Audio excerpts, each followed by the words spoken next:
જય શ્રી કૃષ્ણ. જય શ્રી કૃષ્ણ. જો બા કહાની કહે છે તો એ પૂરી સાંભળજો અને સારી લાગે તો લાઈક શેર અને સબસ્ક્રાઇબ કરજો. જય માતાજી, જય શ્રી કૃષ્ણ. કેવાની વાત કહેવાનું છે? ગજરા મારું ને કરવી. હા એક દેશમાં ગજરા મારું રહેતો હતો ને, હા એને હાથ રાણી હતી, 6 માને હતી ને 1 અનમાને હતી. હા એટલે એમ હાથ રાણી ઓચ્યું. બધી આમ એના રાજમાં બહુ સારું હતું, સુખી હતા. પણ પોતાને સંતાન નહોતું કોઈ. હા એટલે એક દી હું છું કે આમથી ઓલી સંડાલ છે ને એ હાણ ને ઉચ્ચા ને એવું લઈને આવે વેસવા, હા ને આને વાડામાં જાવું લોટો ભરીને ગજરા મારું ને. હા એટલે એને એ હામે મળીને તો ઓલીએ જોયું ને તો કે આ તો વાંચ્યું છે, આનું મોઢું ન જોવાય ઈ કે. હા. તો મારા તો આ હાવેણાના ગુથિયાને વેસાહે નહીં એ કે. ગજરા મારું કોણ રાજા હતો? આ રાજા હતો ગજરા મારું. હા તે કે આ તો નહીં કે વેસાય. એટલે એનું મારે મોઢું જોવું નથી તો શું કરું હવે. પછી આમ પાછી ફરી ગઈ તો રાજા આમ હાલ્યો તો આમ નીકળે છે ને તો હામેને મોઢે આડી દઈ દીધી. હા એટલે એનું મોઢું ન દે. મોઢું ન દેખાય ને. હવે એ તો ત્યાંથી નીકળી ગયો પણ એને વિચાર એમ આવ્યો હા કે આને કેમ મોઢું ઢાંકી ગયા. સંડાલ છે ને મારું મોઢું ન જોયું એને એ કે. હા એટલે આમાં શું હવે મારામાં શું ખોટ હોય એ કે. હા એટલે એને મોઢું ન જોયું એ કે. હવે એ તો ત્યાંથી રાજા ઘેર આવ્યો. ઘેર આવીને પછી ઓલીને સંડાલને બોલાવી. રાજાએ બોલાવી તી એને કે તું કાલ કેમ કે મોઢું તારું હતાડી દીધી ને ઢાંકી દીધું તો હા તે મારું મોઢું કેમ નહોતું જોયું એ કે. એટલે મારામાં હું ખોટ છે એ મને હાવ હાચું સત્ય હોય એ કહેજે એ કે, નહીં તો તને હું હોળીએ સડાવી દઈ એ કે. હા પછી એ કે હા ઓલી કે હું કોઈ બધી હાવ હાસે હાસો જ કહેવાની છે એ કે. હવે એને શું કહ્યું કે જો તમારું મોઢું મારે જોવામાં શું વાંધો છે કે 3 એવા મેલા માણસો હોય ને એનું મોઢું ન જોવાય એ કે એવા. એટલે પેલો તો એ કે મેલામાં મેલો પેટનો મેલો કોણ છે એ કે બગલો છે. એટલે બગલો મેલો છે ને એટલે એ બગલો છે ને એ નદીને કાંઠે હાવ ગરીબ થઈને રહે. પણ હું કે ઓલું માછલું બહાર નીકળીએ ને એટલે ડબકી મારીને ખાઈ જાય. પછી એક છે ને લોભિયો છે જે લોભિયો બહુ લોભ કરે ને એ લોભિયો મેલો હોય બહુ જ. એટલે એનું મોઢું ન જોવાય ઈ કે. ને ઈથી મેલો તમે ઈ કે 3જા નંબરમાં ઈ કે તમે મેલામાં મેલા ઈ કે. એટલે તમારે સંતાન નથી એટલે તમારું મોઢું ન જોયું મેં ને હું ફરી ગઈ હતી હાટું થઈને.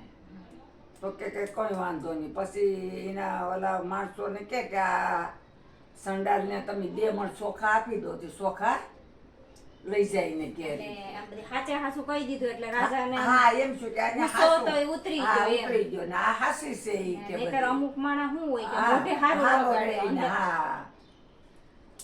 હવે ઈ તો ચોખાની 2 મણની ગાંસડી લઈને ઘેર ગઈ. હા ઘેર ગઈ તો એ તો કે રસ્તામાં તો એમ કહેતી જાય શું થોડાક દી મારે હાંગણાને ઉચ્ચાપો ભાંગવાની કે કરવાની એને શાંતિથી ખાવું ને ઘેર જાય ને તો આગલી મારો ધણી પાવ તો મોઢે જ મને બોલાવીએ ખુશ થઈ જાય. ખુશ થઈ જાય.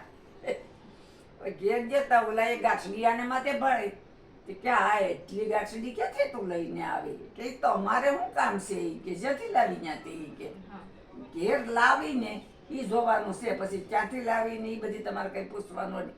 તો કે કેમ પૂછવાનું હોય નહીં? પૂછવાના હાથે તો તું જવાબ ન દેતો તો નૌકાઢી પણ મૂકવો હોય કે. જવાબ તો દેવો જોઈએ ને કે ત્યાંથી લઈને આવી એમ. એ કે રાજાને ઘેરથી લાવી કે રાજાએ દીધું ઈ કે મને. તો કે રાજા તો વાંઝ્યો છે ઈ કે ને એના ઘરનું અન્ન ખવાય ઈ કે. તો ઓલી કે આખું શેર નગર આખું ખાય. આખું ખાય નગર ઈ કે. ને આપણે ખાવામાં શું વાંધો છે? તો કે આપણે સમજીએ ને એને ન ખવાય, જે સમજે ને એ ખાઈ લે ઈ કે. પછી ઈ કે તો શું કરું ઈ કે કોઈ નહીં તું તને હાસો કે વિશ્વાસ ન આવતો હોય તો ઓલી ઘરમાં કોતરી છે ને એ લઈ આવી કે ખાંડીને એના આમાં નાખીએ ઈ કે હા. ને સકલાને નાખીએ. હવે એ કોતરી એને ઓગાવીને સોખી કરીને આમાં થોડીક મુઠીક નાખીને મુઠ્ઠી સોખા નાખ્યા. સકલાને સણ નાખવા ગઈ તે ઓલી કોતરી હતી ને એ ખાઈ ગયા બધી. હા. પણ આ ખાધી એની સોખો એક પખાધો નહીં કે જોઈ લે અહીં સોખો એક પખાધેલ છે કે ન કે લાવો તો હું તો પાછી રાજાને દઈ આવું આ તો બધું. હવે ઓલી માથે પાછી સડાવી ત્યાં તો લઈને ગઈ તો આ કે રાજા સાહેબ આવ્યો આ તમારા સોખા કે તો એ કે તમારા સોખા તો પક્ષી પખાતા નથી તો અમારાથી કેમ ખવાય એ કે જો પક્ષી એ ન ખાધા હોય તો અમારાથી ન ખવાય ઈ કે ત્યાં તમારા સોખા. હવે ઓલો મૂંઝાણો તો પક્ષી તો મારું અનાજ નથી ખાતા એ કે આ સંડાલ બે તો ખાધું ને પણ પક્ષી ન ખાધું એ કે તો હવે તો મારે કંઈક કરવું જોહે. પછી એનો રાણીઓને સહીને બોલાવ્યો એને સહીને બોલાવ્યો ને બોલાવીને કહ્યું કે મારે હવે છે ને તે તપ કરવા વયું જવું છે કે ગમે ત્યાં પણ એ કે આ વાંઝ્યા મેણું જો મારે ભાંગવું હોય કે જો મારા નસીબમાં આવે ને વાંઝ્યા મેણું ભાંગીએ તો હું ઘેર આવા ને નહીં ભાંગે તો હું નહીં આવું એ કે જો મને એવું કોઈ વરદાન દે કે તમારે ઘેર વાંઝ્યા મેણું ભાંગીએ તો હું ઘેર આવા નહીં તો હું હવે ઘેર નહીં આવવા. ઓલું કે એમ ન થાય ને તમારે જે પ્રાર્થના શ્રાદ્ધના ને જે કરવું એ ઘેર બેઠે ઘરમાં કરો એ કે ઓલું રડવા માંડ્યું ને બધી કે તમારે રડવું હોય તો રડો બાકી હું તો જવાનો શેષ. હવે એમ કરીને ઘોડો લઈને હાલતો થઈ ગયો ઈ તો હાલતો હાલતો હાલતો હાલતો શેઠ ત્યાં પૂગી ગયો. એને ઝાડવા આવે ને ફૂલ ઝાડ આવે ને એવું બધું આવે ત્યાં એક ખાવામાં ઘટાદારી હું ઝાડવું હતું ને આમીને માથે બધી વેલા બેલા વાળું ફૂલ વાળું બધી હતું એટલે સાંયો હારામાં હારો હતો. તો રાજા કે આ તો હાલ મને હવે આરામ થોડો કરી લઉં કે પછી જાઉં કે બહુ થાકી પડ્યો તો સચ્ચાનો ચા નીકળી ગયો તે. હવે એ ત્યાં આરામ કરવા વળગ્યો ને ત્યાં જે બે ઓલા હતા ને ડાકુ એ ડાકુ બે ઘોડા લઈને આમથી આવે તો આનો ઘોડો દેખ્યો કે કોક માણસ છે એ કે પર એને ઘોડો છે ઠીકા થઈ ગયું કે એ માણસને મારીને પણ આપણે ઘોડો લઈ લેવો સાસ હાલ આપણે બે ત્યાં જઈએ એ કે તાઈ ત્યાં તમને તબદક કરતા આવ્યા ત્યાં ઓલો હૂતો તો તે ઊભો થઈ ગયો એ કે કેમ ભાઈ તો અમે અહીં આવ્યા એ કે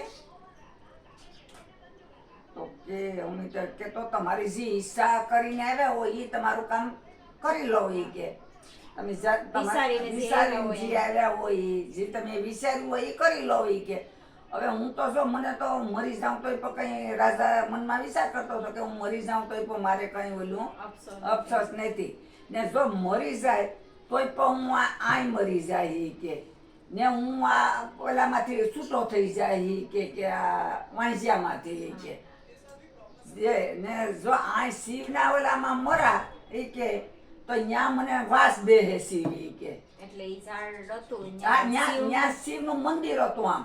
હા પછી ઉઠ્યો ને પછી બધી સાધના કરવા ત્યાં ઓલા કે તો તમે તો કોઈ ખારા માણા લાગે ત્યાંના કેવા છે તો કે ભાઈ જો હું માંડવ દેશનો રાજા છે એ કે તો કે તો અહીં કેમ આવ્યા એ કે મારે સંતાન નથી એટલે હું સંતાન હાટું થઈને ભોળાનાથની ત્યાં આવ્યો એ કે તો ઓલા કે આપણે બે ને સંતાન તો ઈ પૂજા કરે તો આપણે કરીએ અહીં કે ને આપણે પણ બેસી જાય સમાધિમાં. હવે ઈ તો પછી આ તો ત્યાં બેસી ગયા ભગવાન તો બેસી ગયા ને ઈ પછી આવ્યા હશે પેલા ન આવ્યા ઈ તો આના 12 વર્ષ ત્યાં આવ્યા ઓલા ડાકુ તો